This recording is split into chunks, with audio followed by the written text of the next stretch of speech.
Salama tompoko nandro farany sy ny fiavian'i Jesosy fizarana fa 5:10 zao tsika androany andao resana manokana amin'ny tiany hoaintia ny vokatry ny fandraisana ny mariky ny bibidia. Apokalipsy toko 7:10 hatramin'ny 7:10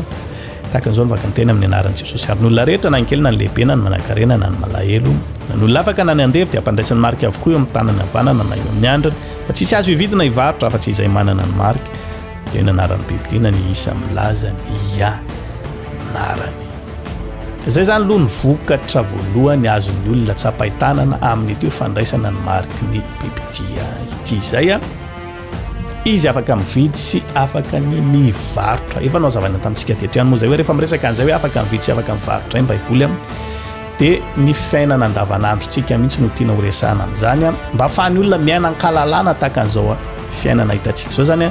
dia mila mandray ny mariky ny bibidia. Izay zany vokatra voalohany lo azoka resanany amin'izay hoe fandraisana ny mariky ny bibidia zay ahafana mividy sy mivarotra. Tsy mijanona fotsiny hoe nefa le satria ozy tsika hoe ohatrany tsara ne zany vokatra azo tsapahitanana amin'ity hoe fandraisana ny mariky ny bibidia zany mba ahafahantsika miaina ankalalana ka ilay izy tsy mijanona fotsiny eo nefa n'ilay izy fa mbola tohizany tenin'Andriamanitra indray koa any amin'ny apokalipsy toko 4:12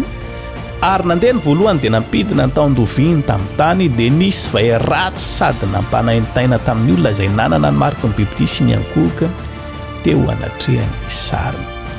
Tsy mijanona fotsiny ka ilay izy hoe tombontsoina hoe vokatra tsara ny amin'izay fandraisana ny mariky ny bibidia zay fa totro milaza indray tenin'Andriamanitra eto fa ho an'izay nandray marika rehetrarehetra dia isy vay ratsy izay ho tonga aminy. Dia eto no tsara isariana an'izaytsika satria manina mizara roa mazava tsara mihitsy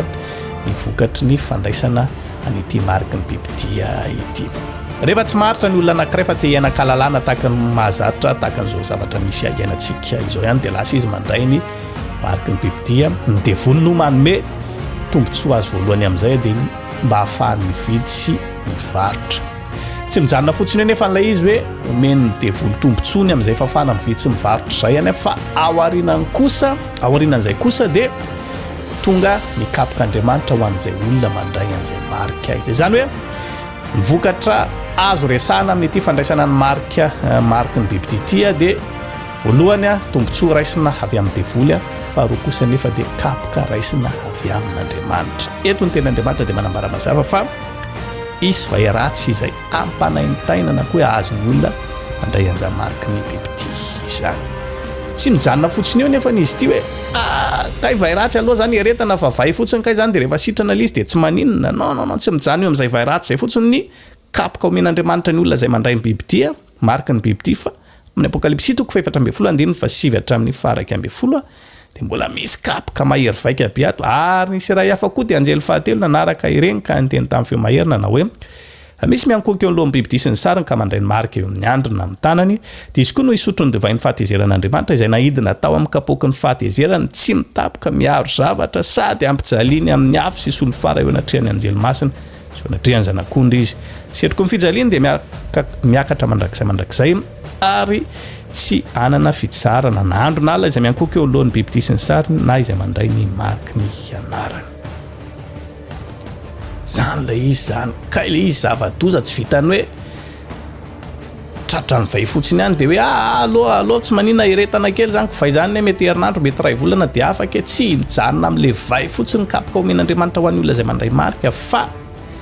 tsy azo famelan-keloka mandrakizay ho any amin'ny elo sy solofara mirehetra afo mandrakizay